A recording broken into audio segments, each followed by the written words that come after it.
Vous voulez trouver un billet pas cher pour aller en Thaïlande? Avec un bagage en soute à 30 kilos? Avec moins de 2 heures d'escale? Bah moi aussi j'ai envie, hein, comme tout le monde.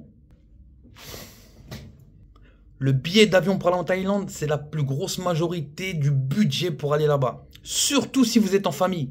Il n'y a pas de secret. Le prix du billet dépend de plein de choses. Et plus vous êtes flexible, mieux c'est. Peu importe la saison quand vous partez en Thaïlande, ce qui compte c'est aussi la ville de départ. Parce que si vous partez en période scolaire, ça va vous coûter plus cher. Moi je suis déjà parti au mois de mai, j'ai payé 550 €. Comme je suis parti fin juillet, j'ai payé plus de 1600 €. Tout dépend de la date et de l'endroit d'où vous partez. Je ne vais pas vous expliquer comment fonctionne l'offre et la demande, ni comment fonctionnent les compagnies aériennes pour fixer les prix. Moi, ce que je vais vous faire, c'est vous donner les meilleures astuces pour avoir un meilleur tarif. 1. Partez hors vacances scolaires. C'est vraiment le moins cher. Vous pouvez partir en septembre, octobre. Vous pouvez partir aussi de janvier, c'est pas mal. Vous pouvez partir mars, avril, mai, juin. Mais si vous partez juillet, août, là, les prix montent. Hein. Fin août aussi, c'est pas mal. 2. Soyez flexible sur vos dates. Si par exemple vous pouvez modifier vos dates de quelques jours ou quelques semaines, c'est encore mieux parce que vous pouvez faire des économies même jusqu'à 300 € sur un billet, juste en décalant de quelques jours. 3. Cette astuce, elle est terrible. Par exemple, vous venez à Phuket, au lieu de faire un avion Paris-Phuket avec des escales, vous faites uniquement Paris-Bangkok. Ça coûtera moins cher. Une fois arrivé à Bangkok, vous prenez un vol domestique sur l'application AirAsia ou sur l'application NOC. Et là, vous allez avoir un billet local qui va coûter entre 20 et 70 €. Là, vous allez faire grave des économies. 5. Oh, allez, les gars, évitez les doubles escales, les triples escales, les escales qui durent 6 heures, 12 heures. Vous allez arriver, vous allez puer le phoque, vous allez être fatigué. Il va vous falloir un jour pour récupérer.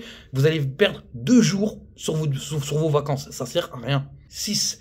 Toujours avoir un passeport valide. Parce que si votre passeport il périme dans moins de 6 mois, il y a certains pays, ils vont vous refouler. Vous allez arriver à faire une escale, ils vont dire demi-tour. Là, vous allez perdre toutes vos vacances. Il y a même des pays qui demandent des visas de transit comme l'Inde. Je sais plus compter.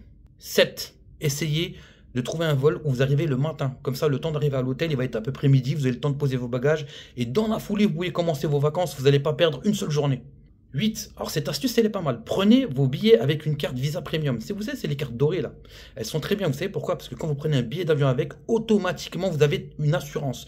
Une assurance qui va vous couvrir en cas de maladie, en cas de problème. Et ils peuvent même décaler votre billet d'avion. Vous prenez un autre billet d'avion si jamais vous tombez malade ou quelque chose comme ça. C'est une très bonne assurance et au moins, ça fait partie du lot.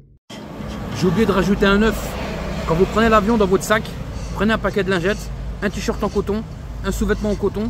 Comme ça, à mi-voyage, à l'escale, vous faites une petite toilette, vous allez être frais quand vous allez arriver, vous allez être super. Les gars, pour terminer, j'ai une astuce, mais ça, c'est pour les rats de compétition.